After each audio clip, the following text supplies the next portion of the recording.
hello, and fuck cape shit. Welcome to another week of Shittywebcomics Weekly. Fucking cape shit. Fucking cape shit.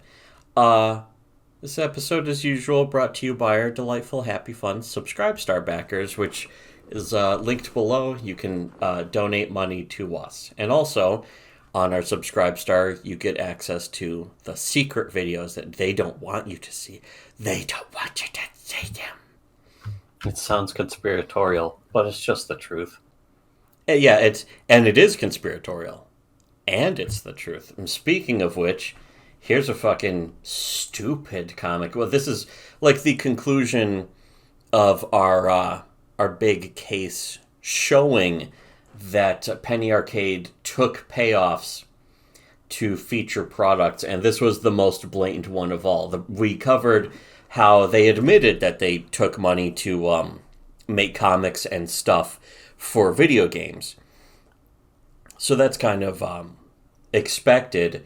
And then there was the last one at the end was how in fact, I can just click on it again. The one about Doritos, where they say Doritos, they show a bag of Doritos, and then they're like, ugh, they try to act And like the they're gonna message make is fun that of Doritos. Doritos are so awesome. Yeah, it's sort of a misdirection joke where they act like they're going to make fun of Doritos, but then Doritos actually is awesome. So again, it's like almost a fake tongue-in-cheek approach to a joke. This I consider to be different. This one was just straight up blatant product placement in every way you can do product placement. In fact, I'm going to zoom in a bit more on this one. But in fact, this is a great example of how product placement is done. The comic is called The Globfather, and there are also still misdirections to sort of... you could tell there's attempts at excuses for it's like how this isn't product placement. You see, we're goofing on it. And I think that was some of the cope that was used when we covered this comic on Shitty Webcomics originally, back in like 2012 maybe, or maybe 2011, maybe 2013, I don't even know. But this comic, it's actually from 2010, and it starts with Pig-like is like, Wolf, have you tried Tropolis, the new incredible new slurified fruit compound? And it's fruit with a capital F and umlaut over the U. Tropicana says they've drinkified snacks, and I think they're right. They've done what to who? This is the end of language. What kind of fucking supervillain comes up with this shit? And then the punchline to this strip is, my name is Dr. Jacob Crunchner, the foremost of the... 5 years ago, I set out to drinkify snacks, to be continued, blah, blah. The blatantness of the product placement is something I shouldn't have to explain to you at this point. Unless you are completely in denial or a dishonest, disingenuous person, you already see how this is blatantly and obviously an advertisement. This was, after all, a real product, Tropolis, which we can see here on this Wikipedia. It's created by PepsiCo. If you just look up Tropolis on Wikipedia or Google it, it's by Tropicana. Product type fruit puree, which they do still make fruit purees. They should be called futes. They should be called futes. But they do make these purees in like packet form, but they usually just do it with like applesauce and that kind of shit. In fact, we have some right now, but it's not Tropicana Tropolis, because I'm pretty sure this product no longer exists that I know of. The most perfect example of what whores Penny Arcade are. Yeah, but it's very bizarre because, well, here's the Wikipedia article goes into this. Introduced 2010, which is when the comic was made. Owner Pepsico, produced by Tropicana Products, country US, blah, blah, blah. Introduced in 2010, 80 calorie fute every time. fruit puree that is sold in pouches. This is fucking harder to say than Cape Cup Cupcake recap. The target audience is mothers and children. Initially, it will be rolled out in the Midwest as a trial market, blah, blah, blah. Criticism. New York University professor of nutrition Marion Nestle says, or has noted, the product is not as healthy as pure fruit. Staying the sour with real food, let's give them credit for applesauce and mashed up bananas. The rest of it's sugar. Doesn't technically everything have sugar in it? That's always my excuse. But this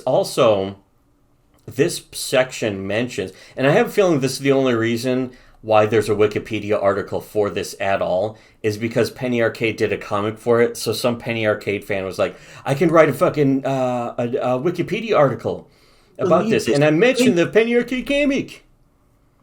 To understand that Penny Arcade did this comic about this because of this. But this is also part of the damage control of what's obviously product placement. Because Penny Arcade fans are never, ever going to admit that they just took money to feature a product. It says, a 3-part Penny Arcade strip showed Tycho criticizing Tropolis. Now, that needs a fucking citation needed with the criticizing, because clearly it's part of the in-joke of the comic. And it says the criticism is what kind of fucking supervillain comes up with this shit. Which is not criticism. That's, first of all, it was supposed to be part of the joke, but second of all, it would also only fucking qualify as a complaint at most. And then it just describes what the comic is about. It's related to either the sales pitch or the name or something. Yeah, but it says, after which a fictitious origin story for the product was shown. Again, essentially this turns, the rest of the sentence turns into a book report about what the Penny Arcade comic is. But yeah, here's, like, they actually show references to this. PepsiCo's latest challenge, snackify some beverages, the Wall Street Journal. And then Penny Arcade, Penny Arcade, and Penny Arcade. And then that's it. That's fucking... and then PepsiCo's press release. The thoughts and condolences of everyone at Pepsi-Cola are with you right now. But yeah, so that's it. That's the entire Wikipedia article. Which also, this article has multiple issues. The topic may not meet Wikipedia's notability guidelines for products and services. This article reads like a press release or a news article and is largely based on routine coverage or sensationalism, which I fucking always find Wikipedia annoying for how it's like trying to pretend it has standards. But this may be one of the rare cases where it's justified. Basically, they're saying that even this article about fucking Tropolis looks like product placement. And if this looks like product placement, then what about this? And you can say it's like, oh, it's fucking... Like, going through the rest of this, it's a 3-part comic about this product. And again, it's very much important to point out. Well, first, reading through the wiki, you could tell the article was not only written by someone at the company and was never updated when the product was eventually discontinued, which I'm sure it is because you can't really find anything about it anymore, but that a Penny Arcade fan wrote the part about the comic mentioning the product and blatantly does damage control for product placement. As I just said, I'm reading my notes, though, where I fucking say the part I already restated just naturally. But here's the important part is looking at the comic, you can notice that the logo and the packaging for not only Tropicana, but specifically the logo for Tropolis is in fact the exact shape of the packaging. They're both, all of them, shown prominently, unblocked, and in frame so that you, the reader of Penny Arcade and this comic, may identify this product in the store by how it is featured in the comic. That is how product placement works. That is how they do product. Like the Doritos one is an example. You could say they don't properly show it in frame. So maybe they didn't get paid to say Doritos and mention Doritos, and have Pig like here even saying Doritos are good right in that first panel. But that could be a product placement. It's just that that's traditionally not how product placement is done. This traditionally and by standard and by requirement, a product placement requires that the product be shown the way they are showing it here in this comic. They would not get paid. If this were product placement, they would not get paid unless their product was shown the way they are showing it right here in that first panel, too. It doesn't even have to be in the first panel. It just has to be on that first page. But there it is right at the beginning. Not just the logo and all that stuff, but the shape of the packaging, the actual packaging to make it identifiable properly in frame so that you can identify the product if you were to see it in stores. And more importantly, the joke of the comic itself is simply about wording and phrasing and explicitly not at the expense of the product or its parent company. So then part 2 continues the comic, which is almost unnecessary even for product placement. Product placement should just be fucking... all it needs to be is one part, but I think they paid for 3 comics because they wanted to, first of all, get some money's worth, but also try to keep hammering in fact, it's very bizarre, is that PepsiCo, the company name and logo, are available here in the first panel of the second page. The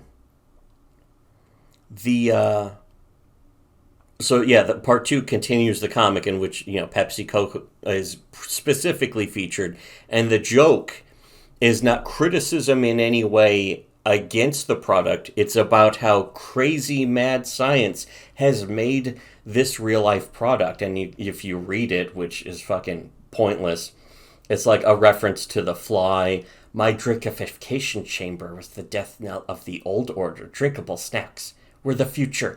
I've developed the fifth matter. Blah, blah, blah. Fucking, just an attempt at making a joke out of a commercial, essentially. And then part 3 is where the product placement is actually more blatant. Like in the first one, you could say, okay, the product, the brand, the packaging, they're on display, but they're not that big overall. Part 3 shows the whole product as its own panel at the end. And you can say, oh, but they make it look, they have this gross, disgusting stuff where they're like, the product is like, the Tropolis is growing out of the pustules and that kind of stuff. They're making it look disgusting, but the thing is that this is where a company is like, is this what the kids really want? Yeah, this is they love Penny Arcade, so let Penny Arcade make their goofy jokes as long as they're not saying that the product is bad. In fact, that's actually never a factor usually in a lot of that stuff. The description is like, as the weeks went on, I grew more and more delicious. My flesh grew flaky and moist, flavorful slurp blisters, blah, blah, blah. And so it's supposed to be like, oh, it's grody and stuff, but then, again, they don't just show the logo, but they show, like, even the fucking notifications on top of the packaging that's like, oh, it doesn't have any high fructose corn syrup, and here's the flavor on example, Apple World of Again, everything's in frame. This is a product placement. Even, like, the only defense you could give of this is that they didn't get paid to do this. They didn't get paid to make a commercial. But this is a commercial whether they got paid or not, because it features the actual product prominently in frame. Because, the entire final panel, whatever the joke or the meme or the whatever the fuck of any of the previous panels, the last one is literally just the product. And so anyone implying that they weren't paid for this is saying that Pig Like and Bald were so inspired by a real-life fruit drink that basically went out of business within the same year or within a year. Yeah. real life flash in the pan fucking bullshit. Yeah, irrelevant, nobody remembers it anymore product that they fucking made 3 comics in a row about it, in which the product is repeatedly mentioned and shown so that readers can identify it in stores. And they did all of that for free. That's your defense if you're saying that this isn't a commercial and they didn't get paid to do this. I like food, and I've never even seen or heard this shit. Yeah, I've never even seen heard this. of this shit. I don't remember even seeing any of this anywhere in stores in 2011. But again, it says it was marketed mostly to the Midwest, I guess. I don't fucking know. That's what the Wikipedia says. Wow, I learned something from Wikipedia. Gee, thanks. But anyways, along with anyone defending these comics missing the point of a lot of advertising firms, especially of this time, like 2010 and 2011, had a long history, especially focused around this specific era of attempts at the outsider sort of edgy marketing in which they pay people to do completely goofy things in advertisements for their products, such as, if you remember, the Geico Caveman, a commercial that featured almost no references to Geico. And the joke, of course, was not at the expense of Geico, but essentially about the concept of advertising. For years before this series of comics, companies and products had been fine with commercials making jokes about their products as long as the jokes weren't against their products or denigrating the product. Just the two, besides the Caveman, which I think almost everyone knows about, the two that I can think of off the top of my head would be the whatever it was like Where You At fucking cell phone. That was an episode of fucking Aqua Teen. Yeah, the Aqua Teen Hunger Force one, though, I think clearly wasn't an advertisement, because the old saying is just don't insult the sponsor. And the thing is, they use real sponsors in that, or well, real products in that Aqua Teen episode. I think they fucking said go nuts with that one, because there was also then the that's possible, the Absolute Vodka commercial fucking spots that were done by like Zach Galifianakis. That's true. That's kind of different though, because they use the product positively in that, whereas everything else in those goofy commercials was negative because it was about fucking how he had an abbreviated disc and he doesn't like it when the hot tub's too hot, but he has to sit in there, and they just start screaming at each other, but they're drinking Absolute. So it's like, again, that came out around the same time as this. Product tremendously while making these commercials. Well, I think there was a few. I don't remember if it was either of those or something else where somebody was given the opportunity to basically do a commercial, and they were given fucking total freedom to do whatever the hell they wanted in the commercial. The Absolute Vodka commercials, as long as they mentioned the product, and that was it. It will, Tim and I think even the intro for those Tim and Eric Absolute Vodka commercials with Zach Galifianakis mentions that they said they let us do whatever we want as long as we mention Absolute and don't insult the product. So here, and then it was fucking. They made, was it 2 or 3? I know it was 2 specifically. I think it was 3. Yeah, I think it was 3, but the 2 in particular was the first one with the hot tub. The hot tub's too hot, and then the second one was where Zach Galifianakis was baking cookies. we're making cookies, and it's like, stop. I don't have enough room in the breakfast. Do your little skits, and we can wear the wigs, and it's like, this is my real hair. This isn't a wig. Yeah. They sort of pull apart the nature of the skit and just reveal it for being fake, but they don't. Again, like the fucking. It's like, what are we doing? What does the director say? Anyone? This is anyone making the call here? And they're just sitting around. They're just confused. Yeah, they're just looking around all puzzled and shit. Yeah, they're like, fucking. I don't think this is a joke. I don't think this is funny. And then fucking Zach just starts screaming at them and shit, and then they slam him with like a bag of flour, and he like crumples to the ground crying. And then it just says, "In an absolute world, friends spend more time with each other." So it's like, again, sort of self-parroting the concept of it being a commercial. That was very popular around this time.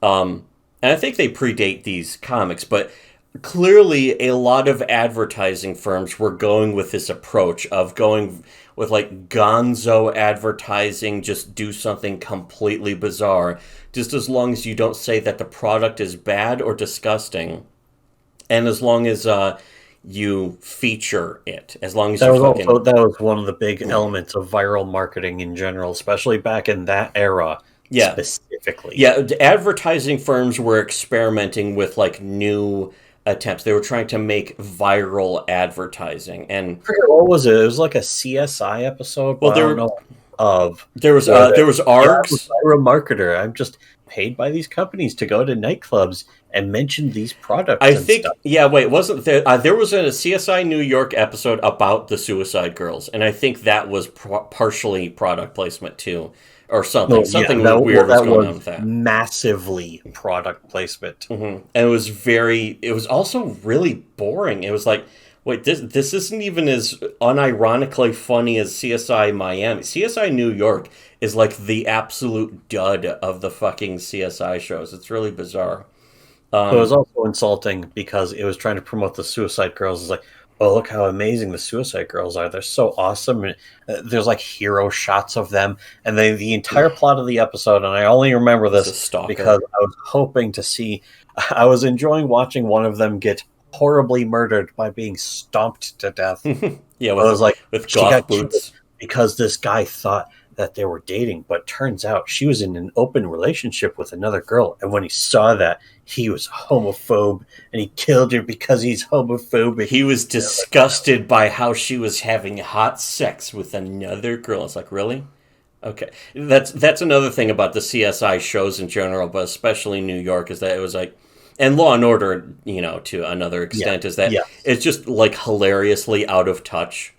They I just remember go with also in like, that episode, they're like, they one of the fucking CSIs is like, so Suicide Girls, because you think about suicide a lot, and she's like, no, actually, and then she goes into her spiel, and it's just a bunch. It's like a word salad of extremely typical it's the advertising hipster pitch. New York leftist dog shit. It's the advertising pitch for Yes, Suicide Girls as a website. but it makes absolutely no sense, and so I don't remember any Yeah, of it's it just because she just stupid. goes on and on.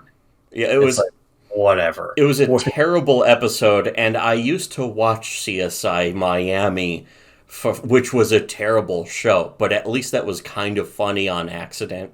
Yeah. And then CSI in Vegas, which they just called CSI, That was which actually was a good show.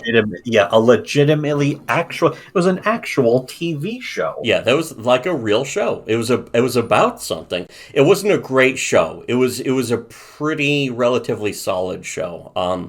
It had some good episodes. In fact, I still remember that in the first season, it was like the third episode was about a guy who gets just stomped to death on a plane, and it's like, so what the fuck happened with this? And they found out he had meningitis, and then the altitude made him just completely lose his fucking mind. And so he reached for the door in flight to open it, and several passengers all like beat him to death in like They a stumped panic. his ass flat. Yeah, and so they're like, well, so all these people are guilty then, basically. But they're like, they didn't excuse it necessarily, but they were like, it's clearly it was a tense situation. So it wasn't exactly sympathetic, but it was like, it could be a situation that anyone might be in. You never know. It's a fucking being in the middle of a flight and having that happen. You never know how people would react. And I thought it was like weirdly nuanced for a fucking just a dumb TV show. And it's like, oh, okay, this CSI regular is clearly different from Miami and New York, where Miami and New York are clearly more like the Law and Order, where it's like, I remember the CSI Miami episode about like video game gamers who actually shoot up the CSI lab and then go like, 15 points, bitch.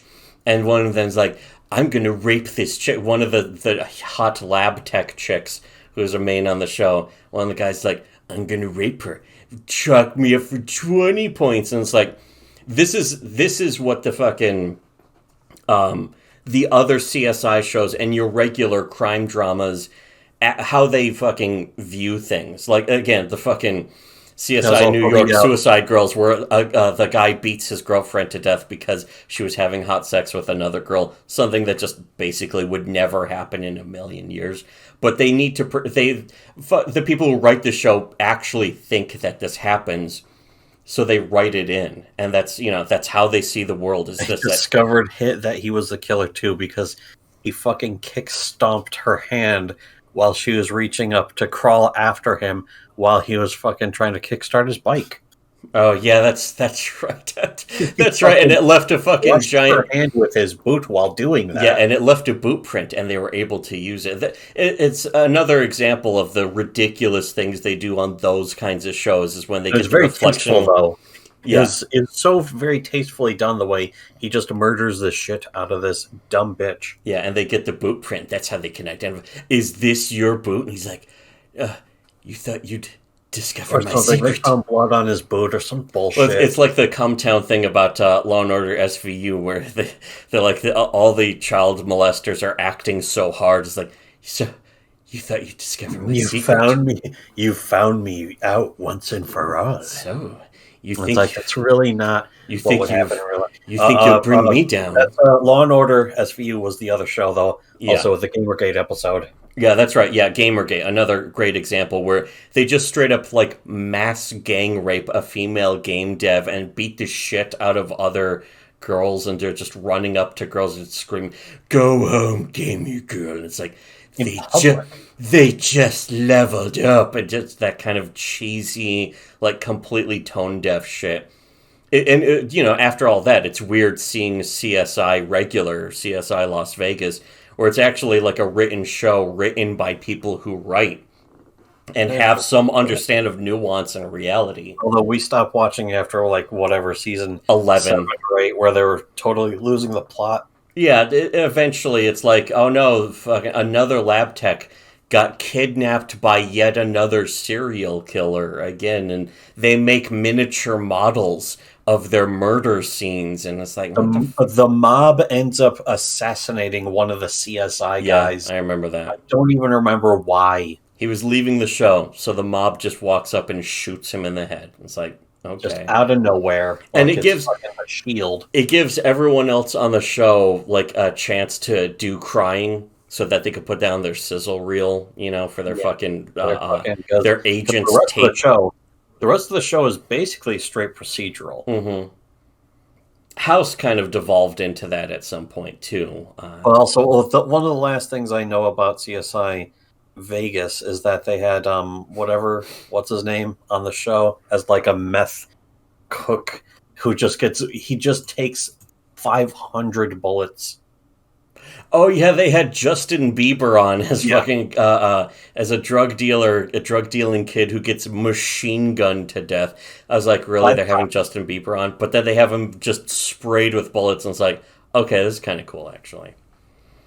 But I think that was after Gil Grissom left, and they replaced him with Lawrence Fishburne actually as the lead, which was kind of bizarre. But that's also when I stopped watching, because like, why is Lawrence Fishburne the lead? He's just like a professor in the show, and he just becomes the lead CSI. And it's like, the thing about the Gil Grissom character, I know we're getting sidetracked, but fucking who gives a shit. The Gil Grissom character, established from the first thing, is sort of a takeoff on his exact same character from Manhunter. William Peterson was like a sort of an obsessive detective who would try to get in the head of the killers or whatever. And Graham. Graham in Manhunter and Manfucker. I mean, Manhunter. But as also the same character from Hannibal, essentially played by a different guy, but that same kind of personality. Where I think in the first episode of Hannibal, it's slightly disappointing, is that Graham describes himself as being on the spectrum. It's like, no, don't say that. Please, no, fucking whatever. But stop with that shit. Just to explain how he was simply more attentive. It was, though, his way of trying to explain how he was able to sort of embody the killer and extrapolate from all the case details to put himself into the killer's mind. And it's like, okay, whatever then. I liked Hannibal ultimately. being able to focus on your job now means apparently that you have a mental Yeah, illness. you have autism because you notice things. Don't you know it's autistic to notice things? It sure is. But anyways, but my point is that the Gil Grissom character in CSI regular was supposed to be kind of like that, where he was very attentive. He was very focused on analyzing fucking a crime scene down to very important, minute, specific details. And of course, they had like all of the technology, like some incredibly advanced technology that kind of fascinated me. It was like, really, do they have this fucking mass spectrometer? Will just analyze and tell you the chemical composition of anything that they feed into it?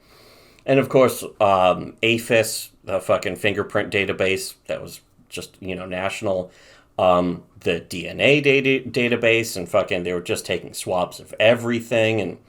And I think there was only one episode in like the 9 or 10 seasons that I watched where they even acknowledge how to try to destroy DNA and blood evidence. But they do it in a way that's like, here's how they did it, but it leaves this obvious blank spot of where the fucking evidence should be. And in fact, here, just at the edge of this fucking staircase, they forgot that little bit on here's blood, all right.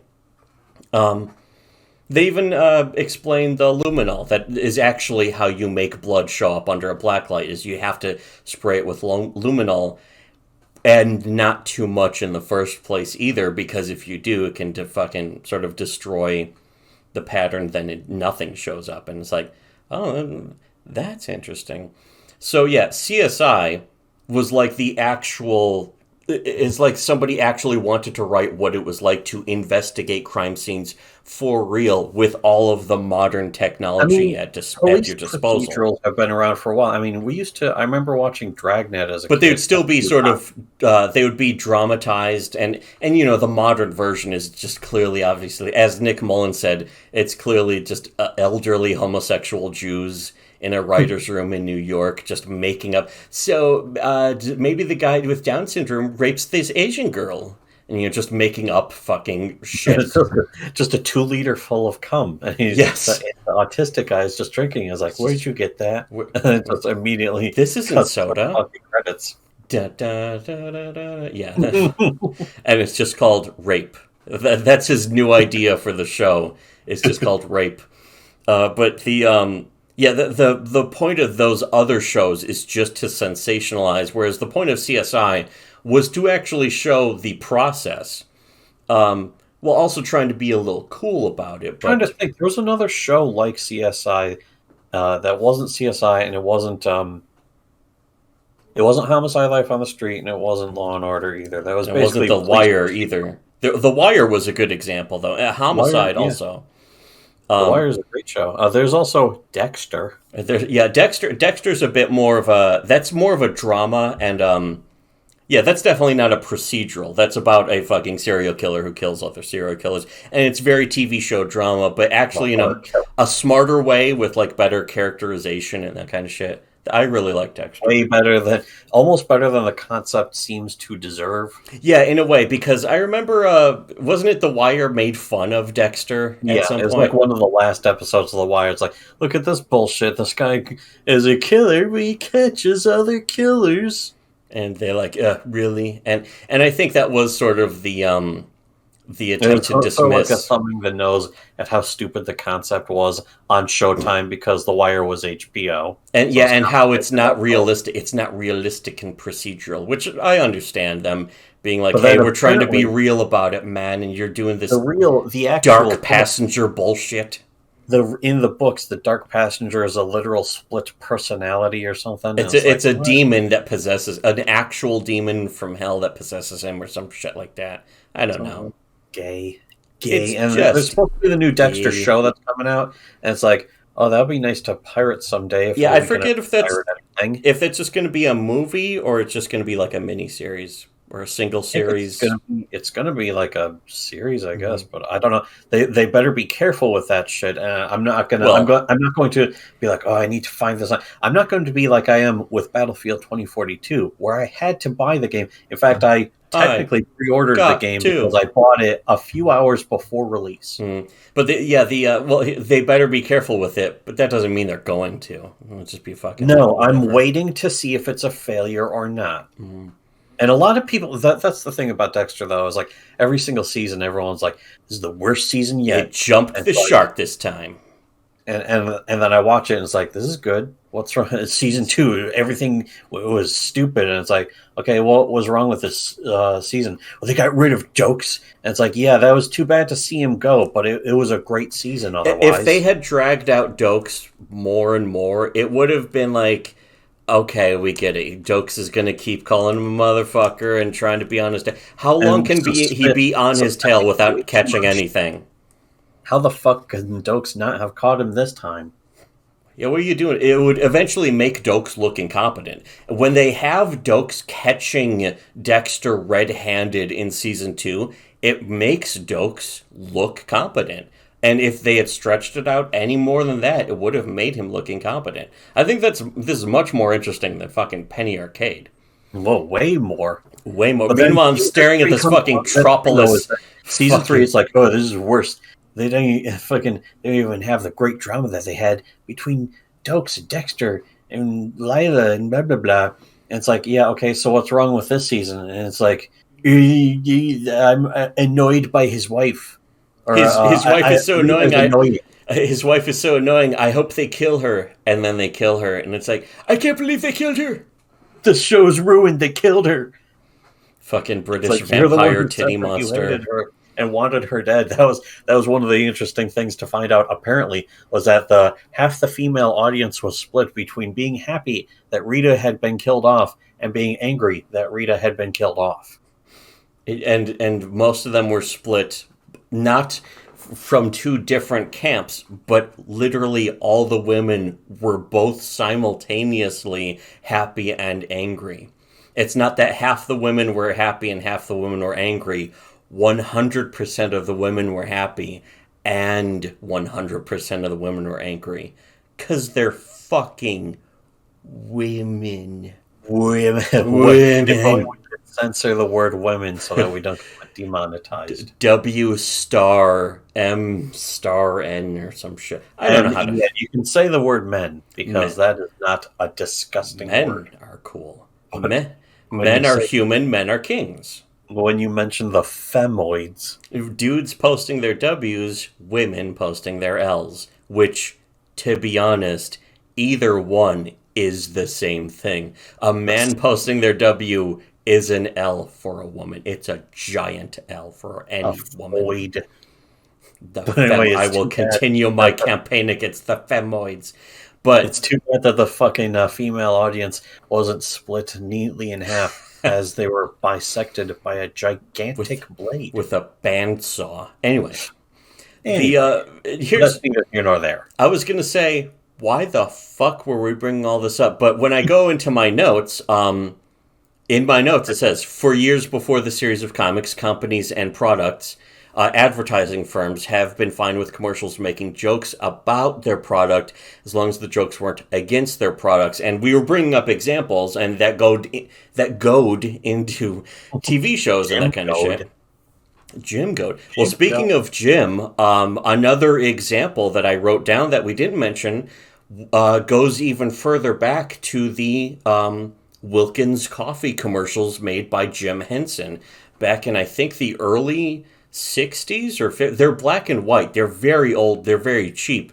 But Was that Henson? that was Jim Henson before Muppets, in which the puppets who didn't want Wilkins coffee were violently killed in like the electric chair or something. Or my favorite one was where a big hand just moves into frame with a gun and just shoots a puppet directly in the fucking face because that puppet didn't want Wilkins coffee. That's an example of an advertisement or a brand that is its product placement. It's a commercial. It's making a weird kind of edgy joke that's bizarre, but it's approved by the sponsor. Those tend to get attention too. Yeah, Those they're yeah. That's why the Geico Cavemen worked, is because they grabbed people's attention. It made people laugh, and that's the approach here. This is an advertising firm looked at this, said to Penny Arcade, and said, "Go ahead and make a bizarre comic about our product, as long as you show our product and do not insult the actual product." Make it fucking as crazy as you want, do whatever you want. And as you pointed out, that was actually a very good comparison, was the Absolute Vodka commercials, which are on YouTube and are still funny. The ones with Zach Galifianakis and Tim and Eric. I still fucking think about just Zach screaming, "The hot tub's too hot," and he's so furious. And they're like, "Come on, what's wrong with you?" And Zach goes, "I'm sorry, both of my parents just died a few hours ago." And they're like, "Hey, come on, let's have some Absolute Vodka and enjoy ourselves. My parents just died a couple hours ago in a plane crash. Yes, exactly. And it's like, that was an actual commercial for Absolute Vodka. It wasn't even, because it's not a television commercial. They're like 9-minute skits or something. Or yeah, I think they were about 3 to 5 minutes or something. They're meant for the internet in particular. They were designed to be like viral marketing. And that's the thing, is that was predating this. So it goes to show, here's the difference. That admitted it was a commercial. Whereas this, they're not only not admitting it, but Robert Kuhu saying, "No, we don't do that kind of thing." But it's very obvious that that's what this is. But because they're denying it, Penny Arcade fans will say it's not product placement. They can't just admit that either, because then their credibility is completely... It would be a catastrophe for them to admit. That's the other thing, is that the Penny Arcade guys very clearly want to pretend to have that credibility, that artistic credibility. Because, like fucking Bill Hicks said, back in the early 90s, you do a commercial, you're off the artistic roll call forever. And he did say that goes for everyone except Willie Nelson, but that had some justification to it, as he points out. And here's the thing, is that Penny Arcade fans, and I'm sure Penny Arcade, don't know who fucking Bill Hicks is, most likely, for the most part. And any who do would be like, well, that doesn't count because, of course, they would say this isn't a commercial. They say this isn't a commercial. It clearly is, though. The fan base doesn't know who Bill Hicks is. I'm absolutely certain that the both of them do. And they're certain. They're certain. Well, here's the thing, is I wouldn't be surprised if Pig and Bald didn't know anything about that, because it's not nerdy enough. It's not about Star Wars. It's not nerdy enough for them. They don't, again, a lot of nerds just have no awareness of the world outside of empty, shallow nerd pop culture, sci-fi, fantasy, bullshit tripe. Yeah, that was that one thing that it was a little shocking to me. It doesn't happen often, but I was actually shocked. What was it, like a week ago, where somebody very aptly pointed out the reason why people cannot fucking enjoy regular movies anymore is because they're not made with that Marvel formula of like, there's no humor. It was a Dune movie. And somebody's like, there's one joke exactly in 15 minutes. Fucking enjoy it while you can, because it's the only humor in this movie. It's Dune. Yeah, it's Dune. It's not supposed to be funny, happy, wisecracking. This isn't a Marvel movie. This isn't a Marvel superhero movie. The fucking people who fucking have superpowers in this movie aren't supposed to have them. Yeah, it's not exactly necessarily a good thing, even. That was one of the things that I actually always liked about the David Lynch version of Dune, was that the fucking guys who are completely mutated by spice, that they have the power to fold space, they don't even resemble humans anymore. They barely even resemble a living thing. Yeah, they look like weird, creepy worm creature people. They're all bloated and shit. Look like Pig and Bald. They look like both Pig and Bald combined into one creature. I mean, it's almost weird, because even in this comic is like the second to last, also known as penultimate panel, has like the guy who mutated himself to turn into this product is like, he's fat and bloated and has pustules of the delicious, flavorful, swollen fruits, blah, blah.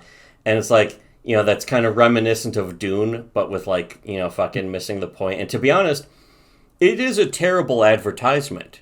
That doesn't mean it's not one, though. I'm sure they got paid for it. Yeah, they got paid, and I have a feeling Tropicana and PepsiCo, which also, if you look at the monks at the bottom here, their medallions are the Pepsi logo, too, which is fucking... And then at the bottom it says 100% organic also, which is like almost like, it's a joke, get it? Because they're coming from the guy's body, but then it's also a marketing slogan, for real. So, the point about the Wilkins coffee and all these other brands going for sort of gonzo, bizarro commercials is that in comparison between those and Penny Arcade, is that the Penny Arcade comics about Tropolis are much more obviously ads, but the difference is that they don't admit they were advertising, and fans of the comic went into denial about what was very obviously an advertisement for a product that was also very clearly a dead end. Just because Penny Arcade didn't make the product look appetizing didn't matter, as many advertising firms had already been using the annoy the audience or shock the audience tactic, or amuse the audience. Huge element actually that I remember being brought up years and years ago is like one of the things people don't understand about advertising that they found in like marketing tests is that the stuff tends to stick with people more often if it's actually straight up annoying. Yeah, if it's annoying or funny. Well, they talk about like the longest. Local television would, especially late at night, would have advertisements that are a lot louder, because it would annoy people, sometimes waking them up if they fell asleep. And then the people would be like, what is that fucking ad for that woke me up that was so annoying? And they would see what it's for, and they would remember it because it annoyed them. Even if they didn't like it, even if they turned the TV off, it would still be enough to stick in their head. Yeah, the point was that's all they're looking for. Yeah, the point was to do something, anything. Whether it's annoy the audience or confuse them or freak them out or shock them or amuse them, make them fucking laugh at something. I mean, there's also the fucking, on the subject of fucking artistic integrity, there was, I forgot whether the guy whose name was Plimpton or something. Oh, Bill Plimpton, I think. Yeah, the guy who did the advertisements, and he did... The My Anus is... Everyone knows My Anus is... That's actually a different guy. That's Hertzfeld. Oh, yeah, that was what both of those guys are pretty similar, because they would do sort of pencil-drawn animations, and they had... I think both of them were nominated for an Oscar, maybe one. Don Hertzfeld did... he did the My Spoon is Too Big, My Anus is Bleeding. That one was called Rejected, and I forgot what the Plimpton ones were called. There's a Plimptoons, but there was a specific movie he did, and a couple like movies or shorts I remember renting from like Blockbuster. Remember Blockbuster? Man, yeah. Blockbuster and video stores in general just so much better than Redbox. Yeah, well, because it would be like an entire place that just like, here's the thing I didn't like about Blockbuster. It was just more expensive, whereas the other video store we went to, $1 for older movies, and you could keep it for 5 fucking days. And we would just ride our bikes up there and get like 3 or 4 or sometimes 5 movies. Watch 2 of them in a day sometimes. Yeah. Sometimes I would watch like all 5 in one day. I remember one day I did that. I watched all 5 in one day, me and you, and then I just rode them back up that night. Yeah, and then got some more for tomorrow. Yeah, got another like 4 or 5 or something. With only just a couple bucks, too. Yeah. It's just like loose change. Very easy to do, yeah. Yeah, and I love that. I did a lot of that. I watched a lot of movies doing that. But here's the thing. I think today is better because your access to movies is actually easier and better than it was even back then. I hate YouTube. As much as I wish that YouTube wasn't getting this money. Or Amazon. It was easier to rent the movies on YouTube because it's completely on demand. Yeah. And it's basically everything you could ever imagine. Netflix streaming just doesn't have access to as many movies. And Netflix streaming had a lot of good to it, too, for a while. Yeah. That's why Netflix makes so much money, is because their original programming was really good at the beginning, too. They took on Black Mirror, Trailer Park Boys. The Daredevil show was still pretty good. that kind of shit. And now it's just all of it's, there's just a lot of fucking detritus and that kind of, but I mean, there's still Narcos and fucking, you know, a handful of other shit. There's a lot of shit on Netflix that's good, apparently, that we just never watch. Like, And of course, the stuff that they made that was good is still on Netflix. yeah, exactly. And it's like, Things. and they would sponsor stuff that maybe otherwise wouldn't have gotten made or seen or recorded. Like, those Colin Quinn stand-up specials, I'm pretty sure those are still on Netflix, and all of them are really good, especially New York Story. New York Story I watched like 10 fucking times, and it's great. But anyways, yeah, my point is, though, the different tactics, they've been trying a lot of different shit to make advertising work however they could. They're willing to just try everything, ad places. The thing is that most places would at least admit their ads. And in a way, this here is admitting it's an ad right out on the surface by showing and featuring a product. The thing is that they also want to keep their cred because they wanted that indie cred. They want that artistic cred.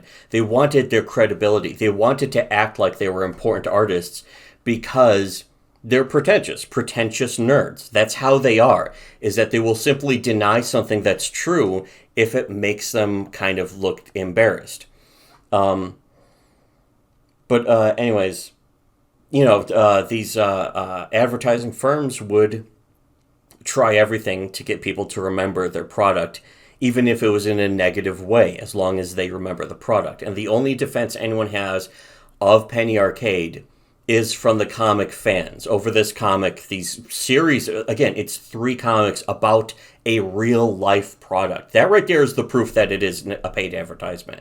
So people denying that's a paid advertisement are simply coping. They're in denial. But if they wanted to, if they're real creators and they wanted to do a comic about this joke, they could have made up their own product. Yeah, exactly. They could have made a fake product that or something that is no longer in existence. Yeah, something that is just whatever, something ancient. Something that's no longer in existence at the time that this comic was made. Like fucking, if you made a comic about Tropolis now and did this stuff, you could get away easily with saying that. But here's the thing: it's still put out by. I'm pretty sure they're still around too. It's put out by PepsiCo, which is still around, and Tropicana, which is still around, of course. It's owned by PepsiCo. So again, if you were going to do this for the sake of the joke, you wouldn't make it 3 fucking pages, and you wouldn't feature a real life product. You would only do those things if you're getting paid. That's the end of it. There is no fucking argument. And in fact, there was no argument. I remember when we originally did these posts, and Penny Arcade fans were like, it's not a paid advertisement because they didn't say it was. They would admit if it was. And it's like, no, they wouldn't, because they know it would damage their credibility. That it is a paid advertisement. Yes. But the thing is that ass retard shill fan base. Well, yeah, they inherently showed the Penny Arcade fans, which is all fans are, people who make excuses for something that they like. They showed that they were inherently biased towards Penny Arcade. They were going to dismiss anything. They were not going to have any arguments because they're not capable of it. They're not capable, as been proven millions of times through example. And objective quantification. Nerds. I'm tired of even bringing it up. Yes. At this point, all you fucking morons still need to be educated by us. Yeah, if you don't know this, then you literally don't know objective reality and facts. You don't understand how do you even reality. Get by? You don't even have the excuse of being like Ray Charles or fucking Wonder. You are floating through life with the protections afforded by a fucking global hegemony of systems designed and put into place to keep people like you from being homeless. If it wasn't for that, every Penny Arcade fan would be dead from being homeless and starving to death on the street. Yeah, it's the overbearing welfare apparatus that has kept these people from just ending up dead from a car accident, walking out into traffic like morons. Unironically, that is the only reason that Penny Arcade fans, or really fans of anything at all ever, are alive is because of the They showed overwhelming up welfare fucking. apparatus. It's funny. They showed up to our fucking, I guess our Tumblr, just spun around, dropped their pants, yanked open their ass pussies, and They screamed, "Please, Penny Arcade, impregnate my colon." And I didn't even remember this until you brought it up. Yeah, they goat seed themselves in Penny Arcade's honor just because we pointed out that an advertisement that can be nothing else but an advertisement is in fact an advertisement.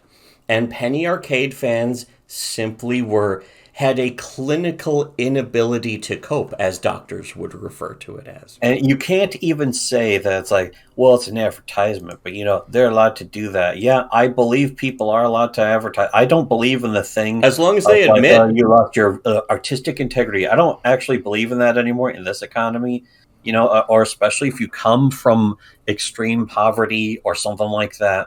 You know how valuable it is yeah, to if be able to earn money. This doesn't apply here, though, because first off, they're pretentious as fuck. And secondly, this is so whore-like. they're trying to act like they're too good for this. They're too good, and their fans are backing that up. They're proving that Penny Arcade themselves, the creators, think they're too good for advertisements as they do them. And as they have previously admitted, we show it in the previous, in all of the previous things.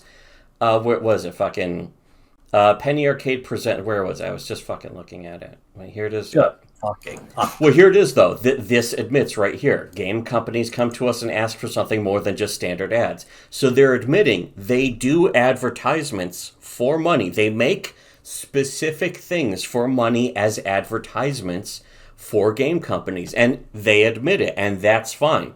If you need something to keep the lights on or just make some extra money, if you're willing to take advertising dollars, that in the hopes that it will be used to be able to fund, some artistic endeavor or whatever the fuck. Okay, I understand that. I don't say, oh, you're off the artistic roll call forever. I don't actually agree with Bill Hicks about that because I understand that fucking having to make your living sometimes means having to do anything you can. The thing is, being immoral, doesn't make you immune to criticism. And I'm not saying they're immoral here. I'm talking about, there's all sorts of other people who have like commissioned criminal activities to try to fucking make business and shit. And we've been on the receiving end of their attempts at criminal activities, as we have talked about many times before already. So that's old news. But yeah, the only defense that any Penny Arcade fan had was first of all, it was just the fans, therefore inherently biased towards the comic. And then on top of that, their only claim to the comics not being secret paid advertising is that the creators didn't openly admit it. It's one of those cases of, who are you going to believe, me or your lying eyes? So, yeah, that's Penny Arcade.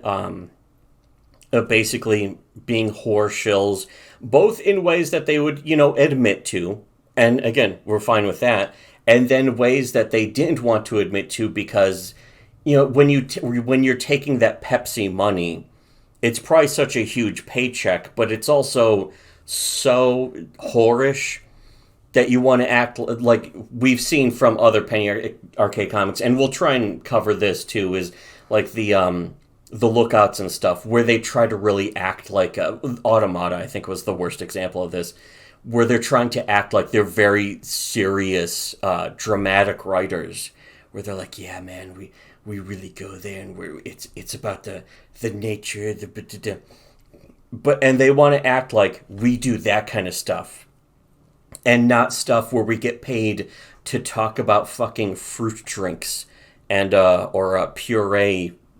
Packaged puree drinks and shit, which does still exist. It's some kind of food stuff, but yeah, ultimately that is just the nature. They fucking sold their souls.